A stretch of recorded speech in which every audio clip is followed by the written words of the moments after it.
All right. Me. How you doing? Is this mic on? Yeah. How come I can't hear me? Hello. There we are.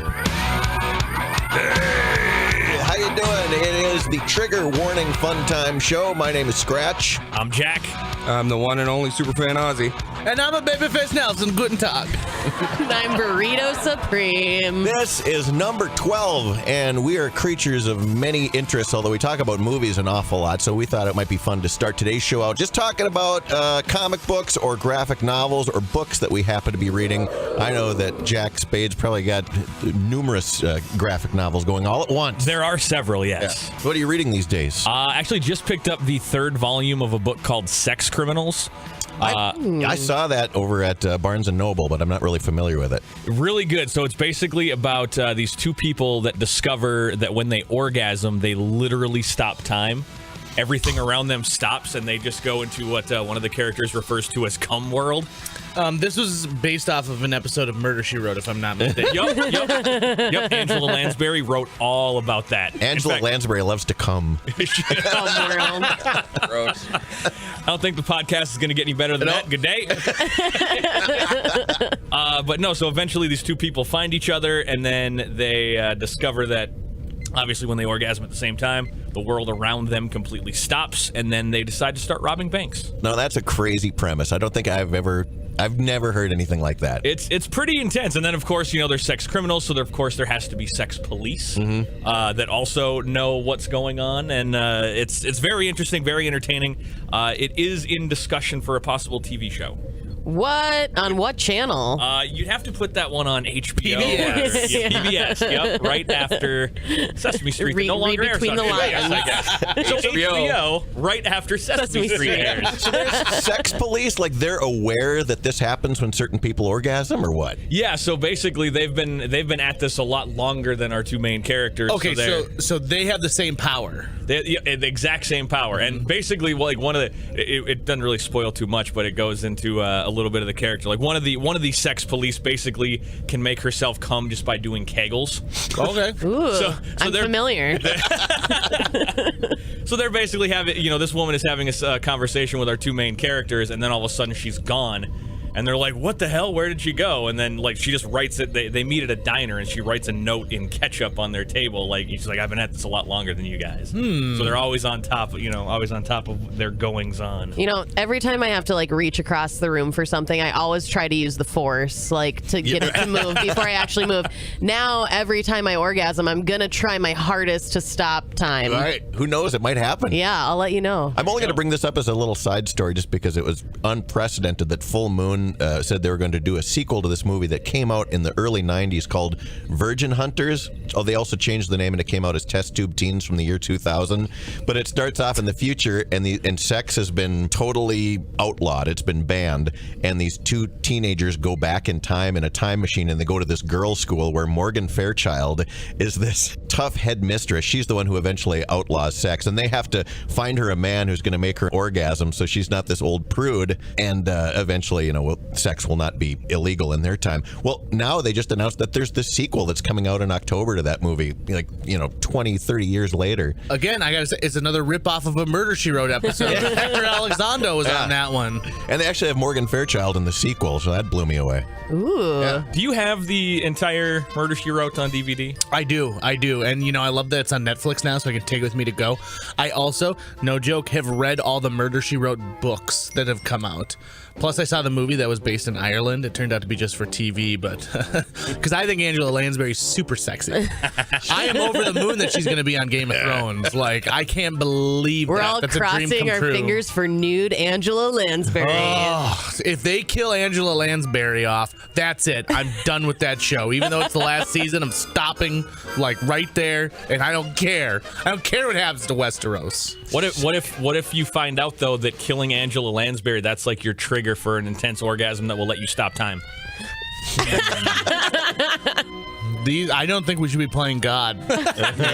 These are things. I'm in a comic book club, and I haven't made it to any of the discussion meetings because they have them too late at night. But And we have to get up awfully early in the morning. yeah, but I have been reading through all the series, and I gotta say, I don't care for any of the series that we've picked other than Preacher, which Jack Spade told me was phenomenal, and you were absolutely right, and I've read through everything so far, and and that TV show really missed the boat. That TV show sucks. Oh my God. Fucking Yeah, balls. that was horrible. And who was the guy who's producing that? Who Seth Rogen. Rogen. Seth Rogen. And obviously he must have had a love for the comic, or he wouldn't have decided. He claims it's his favorite thing ever. But then he went and shit Did on that. it. Yeah, It- and he went and did that. I mean, from the source material, you would think that this would have been a perfect vehicle for HBO, Showtime, for, one of those. It does not fit, I feel, with AMC's schedule lineup. Watching that and then going into, an anniversary screening of Jaws just doesn't fit for me. But we just read The Invisibles, and what a snore fest that was. I don't even know who recommended that. Was that you? No, that was someone else, but that one does take a while to get going. Oh, who cares? After finally I get through our assigned reading, and I'm like, oh, I just don't have any desire to move on with this, and so I said let's go, let's get something out. Now we're doing a Batman piece next. X-Men, I think. X-Men, that's right. Messiah Complex. Which I'm excited about. Yeah, I mean, it shouldn't be a labor to read comics. It should be enjoyable. And if you find yourself thinking, ugh, I don't want to read the material, I think it's failed you. Right. The last time I felt that bored with a comic is when I read a Bible comic in Sunday school. And they didn't give Jesus any powers. There certainly wasn't What are any you talking about? angst. Jesus had powers. I know, right? on You water. think it'd be a perfect comic Talk book. about failing the source material. Yeah. I always felt gypped when I'd accidentally get one of those Spire comics version of Archie. Like you grab Archie, grab it off the shelf, and it's one of the religious ones. Because there was 2 separate versions of Archie comics, and there was a whole series of these ones that they'd always have a real religious theme, but you couldn't tell by looking at the cover. You just thought it was going to be Jughead and Archie and all their spirited hijinks at Riverdale, and then, damn it, there's a message to this. When I was in high school, I had a fast food job, and someone would routinely come through the drive-thru, and after you give them their order, they'd hand you one of those. They're like, "Is it okay if I leave one of these here with you to just, go through and look at the word and everything?" And I was like, I just look at them and be like, "Is Wolverine in this?" No, here you go, dude. I'm good. Thanks anyway. Speaking of religious pamphlets, I don't know what I've been doing to deserve this, but twice now someone has left a little "it's easy to be saved" note outside my apartment door. Just your door? That was Just us. my door. That I was haven't us. seen it was outside. all of Oh, it us. was you? It was all of us. Guys, I don't need to be saved. We're kind of concerned about you. All this orgasm talk lately. So, 2 separate times, 2 different weeks. Give us more details, like what day of the week, what time, Well, what was one- happening before that led into this. I don't know what was happening before. The same thing that I always do, watching TV and sleeping. That's all I do in my apartment. There was one time it was, some Kegels, but trying to stop time, obviously. I had a bunch of people staying at my house over the weekend, so I think maybe it was really loud, but it wasn't. So we had a party. I don't need to be saved because we had a party. Sinner. So when was the second one? The second one was just this last week. It was I woke up, they must have put it there Wednesday evening at some point, or super early on Thursday morning, because I leave at 5:30 a.m. 5 a.m. is when I'm supposed to leave. And I opened the door, and it was there was another one, a different one on right in front of my door, and it's not in front of anyone else's door. Well, but that was the night that we were blaring that Johnny Cash tape we found. Oh, So maybe it was too noisy for them with that. could be Johnny Cash tape. Yeah, so JJ and I were at a local thrift store, and we came across a cassette tape labeled Johnny Cash 80s, and we're like, what could this possibly be? And we both are big Johnny Cash fans. Huge. We're like, why not? We're gonna pick it up. It's 50 cents, and we were pleasantly surprised. I never heard of this. Yeah, well, we did a little research, and these are tracks that were off an album called Johnny Cash No Change Please. And it was Johnny Cash trying to come up with something that'd be relevant to 80s pop music. You know that rock album he did that had, the Trent Reznor and the Soundgarden and all that covers like that. This predates that, and apparently he tried to get into the pop scene. Do you guys want to hear? I've got it. Hell with yeah, me. I wanna hear this. Yeah. Okay, well, we'll play a couple for you. I come home in the morning light. My mother says, when you live your life right, oh, mother dear, we're not the fortunate ones. and the phone rings in the middle of the night. A father yells, what you gonna do with your life? Oh, daddy dear, you're still number one. But girls, they just wanna have fun. All girls just wanna have fun. That's all they really want is some fun. That's a Cyndi Lauper cover. Yeah. Johnny Cash doing a Cyndi Lauper cover. Is that awesome? I think my whole worldview has completely changed. I was pleasantly surprised by that. So it's just all like girly synth pop? No, or- no. He even covers the king of pop. Here, play track 2. They told him, don't you come around here. Don't want to see your face, you better disappear. The fires in their eyes, their words are really clear. So beat it. Oh, just beat it. You better run, better do what you can. Don't see no blood, don't be a macho man. If you want to be tough, better do what you can. So beat it. I mean, seriously, that thing would have been a #1 hit if he had actually put it out there.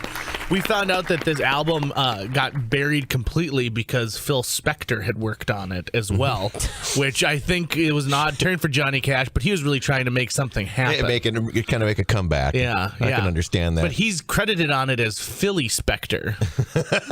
Yeah, I don't know what that is. Some of the best hair in recording studio or record producers, Spector. Well, this seems like a real pop culture timepiece. That would be worth checking out. Oh yeah, well the last one is I'm not going to spoil it, but it was a very famous TV show from the 80s, and you might learn something with this next track.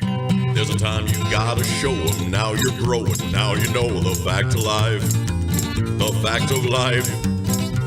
When the boys you used to hate you date, I guess you best investigate the life. The fact of life. The fact of life. When the world never seems to be living up to your dreams, now you know it's time for the facts of life. The facts of life. Well, if Mrs. Garrett was alive today, she'd say, Blair, Natalie, Tootie. Actually, I think Charlotte Ray is still alive. But She yeah. is still alive. All right, Hanging out with sexy Angela as hell. Lansbury. Yeah. Joe, you shouldn't talk like that to the boys. So we were playing that pretty loud at your apartment, so maybe that's why people were. Could be. Yeah, you must have a regular Charlie Church in your apartment building. Yeah. I mean, it took us a while to find a cassette player to begin I was just with. gonna say, where did you find one? Well, we Old school boombox. yeah, we stole it from a neighbor of Britta's. That Who also doesn't could leave be it locked. who left the come to Jesus.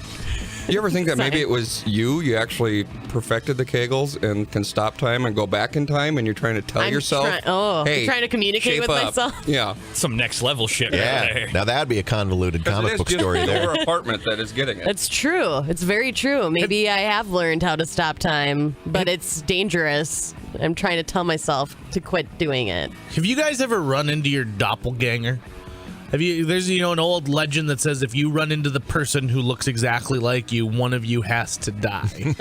Because I ran into my doppelganger at the Weird Al concert, Yes. and like it was shocking. And he's from my hometown. I know, like Small world. independent of the conversation I'm having with Britta, Scratch is having a conversation with his wife about, hey, that kid that we know from our hometown looks a lot like JJ. Meanwhile, Britta and I are trying to take a picture of this him. kid because I'm like, oh my God, that's exactly what I look like in 7th grade. I had never made the connection before, but when he walked by, we said, hey, do you notice how much he looks like JJ? And then JJ goes, hey, take a look at this picture. And I said, I know that kid. You wanted to get a picture of you and him together so you could pretend that you actually traveled back in time to talk to Yeah, yourself. I wanted to like slap him in the face and being like, watch out for Burger King. And then run away. Run away. I'm you from the future. Eat more fruit.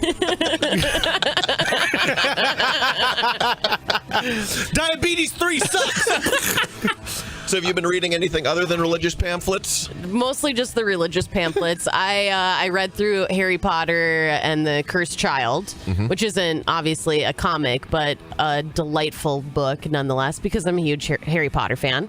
Did you finish reading that finally, JJ? You bet I did. Good. I think we need to do a staged reading of it. Me too. I want to see the play so bad, but I would also love to be in the play. Do you know how much tickets cost to go to that play? So much. So much. An insane And it's amount. in London. It too. is. So beyond the ticket price, there's also like the plane ticket price. But maybe it'll come here. at the Gate City Bank Theater. I'm I hope not. I'm not really familiar with the movies, but I would lend my voice to the play, and I'd go, I'm Harry Potter. Hey, everybody. Abracadabra. Have you been reading anything there, Oz? Have you had any time? Absolutely not. I know you're a busy guy. I don't read a whole lot. I'm not learned like that. I was going to go back to the doppelganger thing, though. I did see my doppelganger when I was probably 21, 22, of all places at the Northern. On stage? No, next to the stage, getting a drink, turn and look, and literally see myself standing, tipping a girl dancing. Was quite odd. Strange. Did you guys talk to each other at all? No, absolutely not. I had nothing to do with them. You looked at but each- it was averted odd. your Even eyes. my friend at the time was hitting me, going, "Hey, look at that guy. I am." So it was just the weirdest thing to I know. see him standing there, going, The worst part was that you were saying, so that's what I look like when I'm here. "I don't want to go here anymore. I look like a grade A perv. I'm gonna finish my lap dance and go home." I never got to meet my doppelganger, but I had one, and it was in the form of an ID that got left at a video store that friends of mine worked at. And they were like, hey, this ID says that they're 28 years old. At the time, I'm only 18. This looks just like Britta. We should give this ID to Britta. And they did. It was Dixie Lynn. And I was Dixie Lynn for like 2 years. 28-year-old That Dixie sounds Lynn. like somebody you'd meet at the Northern. Yeah, right. It does. What's that? Yeah. Too bad that was off mic. Why don't you say that again? You sure it wasn't Dixon? That's somebody you'd meet at the ABCX downtown. Does that still exist? Oh, no, now it's called Romantic. Romantic. With an That's X. right, yeah. Corporate adult chain. How much effort do you think goes into the name of a store that sells adult novelties? Like, do you think that there's a brainstorming session? Do you think they get like an ad group involved with that, and they're like, "Yeah, hi, listen, we gathered up 1,000 participants, and we gauged them on these 5 names, and we really think that." Harry's Ball Sack of Love would really be a quality name for your adult store. Don't they try to go a little classier usually? do. Like Like romantics or fantasies. What is or romantic Pleasureland. about romantics with 3 X's at the end? You tell me what's Because classy about that. you know that you're gonna get something kind of sweet and romantic, but there's also gonna be some heavy fucking. X-rated fucking. Here, come on down to Romantics next to the abandoned Army surplus store on Main Avenue. That's where the hard fucking is. Back in the alley. Oh yeah, and they don't even try to gussy it up, like put some nice scented candles back in the coin booths. I mean, that would be a little luxury. Green booths. Gross. It smells like lavender in here. Gross. I'm moving to a new house right now, and I'm moving my library. And my significant other told me that she would like me to get rid of the enormous amount of books I have that are memoirs from strippers. And I call it my strip lit collection because I find it to be incredibly fascinating. And I love the stories that they tell. And I've always dreamt of writing a book myself called My Summer on the Pole. It's about an Ivy League girl who graduates from Princeton, and then she spends the summer stripping her way across America. She also loves roller coasters. My Summer on the Pole. That's nice. I got a book that we interviewed her on the air quite a few years ago, and it was basically just a memoir by this groupie that slept with all these rock stars. And I thought, oh, that'll be a pretty intriguing book. It was the most shallow book I'd ever read because it wasn't really anything about the musicians. It was just about, which musicians had the biggest cock and how much time she spent with each of them and all that. It was actually kind of a disappointing read. Did you seriously, just based on that premise alone, did you seriously expect like Pride and Prejudice, but with like groupie cock? I think he was expecting like a memoir version of Almost Famous. Yeah, it should be a little more behind the scenes at the shows and all that stuff. But no, it was just screwing David Lee Roth. things like that. I remember when that book came out and I saw they'd send out the solicitations for like interviews and stuff. And even though they tried to glamour shot that chick up, she still looked pretty haggard. Skanky. Yeah. Skanky Pretty is skanky. nice way of putting it. Another thing I'm reading, by the way, is I bought the complete Neat Stuff, which is an exhaustive, comprehensive gathering of like 15 issues of Neat Stuff, which is this comic book that Peter Bagg did starting in '83, and it's 2 big coffee table books that are put in the slipcase, and it's like a 5-pounder. It's like a 5-pound read, but man, is it good. It is such, he draws in that really exaggerated kind of Ed Roth, super exaggerated drawings and really crass stories, and definitely pick that up. But it's like $60. It was expensive. Whoa. Luckily, it was a birthday gift. Looks like someone's gonna have to avoid the coin booths for a while. Yeah. I won't be back there slapping it anymore. Is there a book that you guys read like over and over that you've enjoyed many, many times? For instance, right now in my bathroom, I'm on my yearly read through of the Nanny Diaries. And I know that sounds ridiculous, but it is honestly one of my favorite books of all time. I think it's so intriguing. I love it. I hated all the other ones that those 2 women wrote, and I hated the sequel to it, but man, did I like the Nanny Diaries. Just Nanny Diaries and dropping a deuce. Yep, it's great. All right. But the Nanny Diaries, isn't that, I mean, it's kind of a girl book, isn't it? No. Who is it directed at? What is it the story of? It's the story of a girl named Nan. You never find out her real name. Who works for the X family, and it's about her nannying for them for like it's like about a year-long period, and like the husband's cheating on the wife, and he's like a business executive, and she never like even sees him, and the problems with the child, like being neglected, like they're New York like ritzy, so she ends up having to do all this like crazy crap with them, and she falls in love with the guy who lives below it. I mean, it's hardcore male like driven story. Yeah. But it's digestible in little poop increments. You can go in and dump and go through a chapter. It's great. It really reminds me why I don't have children yet. Because I identify with the businessman. Sure. Who's cheating all the time and never has time for his family. So that's the character I feel is really the most JJ-esque. But I mean, is there something that you guys have read multiple times? Britta, have you read through Harry Potter multiple times? I've read through Harry Potter multiple times, but I probably have read through the Game of Thrones series more times, because I feel I need to keep reading through it to know like what the show is missing, and also like I need to remember what happened because the next book still hasn't come out yet.